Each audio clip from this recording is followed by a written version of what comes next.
Subscribe and share my channel Sudarsana. ఓం శ్రీ సాయిరామ్. గురుదేవ దత్త.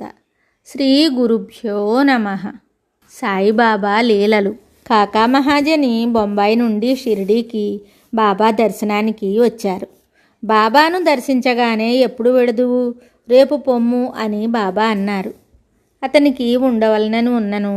బాబా ఆజ్ఞ ధిక్కరించరాదు కాన అతడు మరుసటి రోజు బొంబాయి చేరాడు. అచ్చట అతని యజమాని అతని కొరకు ఎదురు చూస్తున్నాడు.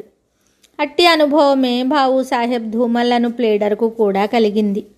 ఇప్పుడు కూడా ఎందరో సాయి భక్తులు బాబా ఆజ్ఞ లేనిదే ఏ పని మొదలుపెట్టారు.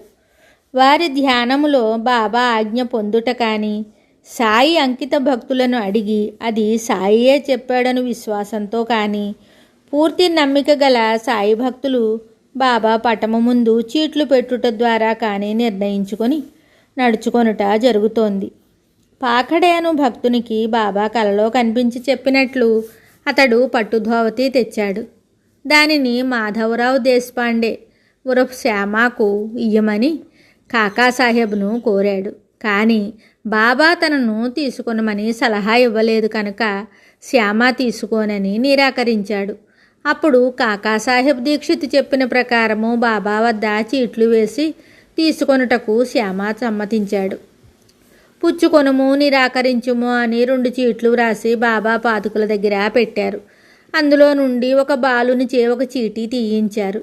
ఆ చీటీలో పుచ్చుకొనుము అని ఉన్నది. అప్పుడు శ్యామ అది బాబా ఆదేశముగా ధోవతి తీసుకొనుటకు ఆమోదించారు. ఎవరి విశ్వాసము వారిది.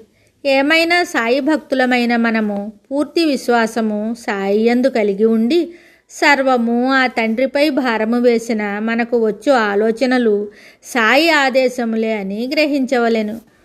సపత్నేకరు తన కుమారుడు చనిపోగా మనస్థిమితం లేక అతడు బాబాను ఆశ్రయించగా మొదట బాబా అతనిని ఆమోదించకపోయినా చివరకు బాబా ఆశీర్వదించి ఒక టెంకాయ ఇచ్చి అతని భార్య కొంగుకు కట్టమని చెప్పారు. వారికి 1 సంవత్సరంలో కొడుకు పుట్టాడు. నాందేడు నివాసి రతన్జీ షాపూర్జీ వాడియాకు చాలా కాలం వరకు సంతానం లేదు. అతని జాతకంలో సంతతి లేదని జ్యోతిష్యులు చెప్పారు.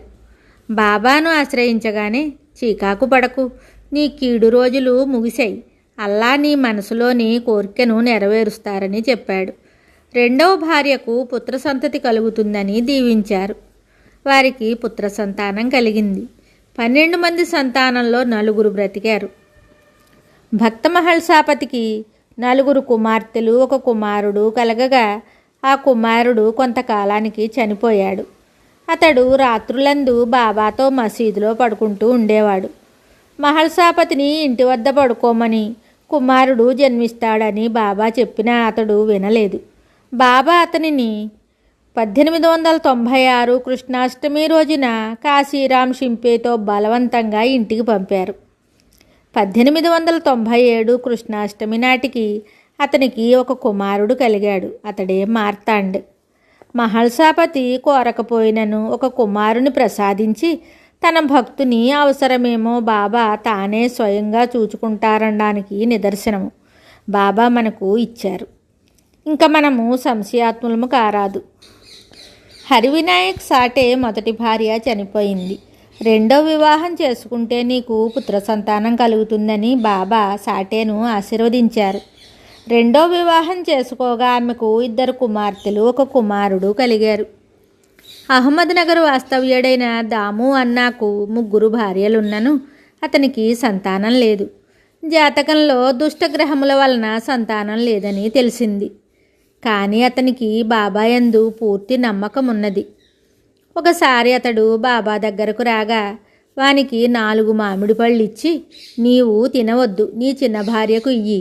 ఈ పళ్ళు ఆమెకు 4 కుమారులను 4 కుమార్తెలను ప్రసాదించును అని బాబా చెప్పారు. బాబా వాక్కును జ్యోతిష్యుని మాటలు ఏమి చేయగలవు? బాబా మాటలు నిజమై దాముకు సంతతి కలిగింది. ఇటులనే వానిని ప్రత్తి ధాన్యము జట్టి వ్యాపారములు చేయవద్దని బాబా చెప్పి నష్టపడకుండా కాపాడారు. కోపర్గాంలో పోలీసు సర్కిల్ ఇన్స్పెక్టర్గా పనిచేసిన గోపాలరావు గుండుకు ముగ్గురు భార్యలున్నను సంతతి లేదు. బాబాను ఆశ్రయించగా బాబా ఆశీర్వాదంతో అతనికి ఒక కొడుకు పుట్టాడు.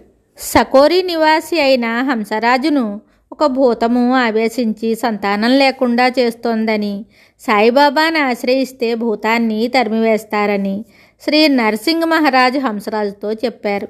హంసరాజు బాబాను దర్శించినప్పుడు అతడు చెప్పకముందే బాబా హంసరాజు చెంపపై 2 దెబ్బలు కొట్టి, దుష్టగ్రహమా బయటకు పో అని గర్జించారు. ఆ దుష్టగ్రహము వెంటనే తొలగిపోయింది. హంసరాజుకు సంతానం కలిగింది. షోలాపూర్ నివాసి ఔరంగాబాద్కర్ అను వాని భార్యకు 27 సంవత్సరములైనను సంతానం కలగలేదు. బాబా ఆశీర్వాదంతో ఒక కొడుకు కలిగాడు. 5వ మాసంలో ఆ బిడ్డను తల్లిదండ్రులు మసీదుకు తీసుకువచ్చి బాబా పాదముల చెంత ఉంచి ప్రణమిల్లారు. ఔరంగాబాద్కర్ ఇచ్చిన 500 రూపాయలతో శ్యామకర్ణ అను గుర్రానికి బాబా శాల కట్టించారు. నీమ్గామ్ నివాసి నానాసాహెబ్కు బాబా అనుగ్రహంతో పుత్ర సంతతి కలిగింది. బల్వంత్ నాచ్నేకు సాయి పుత్ర సంతతి ప్రసాదించారు. అతని కొడుకే కాలూరాం. అప్పుడే కాదు, ఇప్పుడు కూడా సాయినాథుని ఆశీస్సులతో సంతానము పొందుచున్నవారు లెక్కకు మిక్కిలిగా ఉన్నారు. సాయి యందు విశ్వాసముంచి సాయి సత్యవ్రతములు, సాయి చరిత్ర పారాయణలు నియమముగా చేసి ఇప్పుడును సంతతి పొందుట మనందరికీ తెలిసిన విషయమే. ఓం శ్రీ సాయినాథాయ నమః. శుభం. Subscribe and share my channel Sudarsana.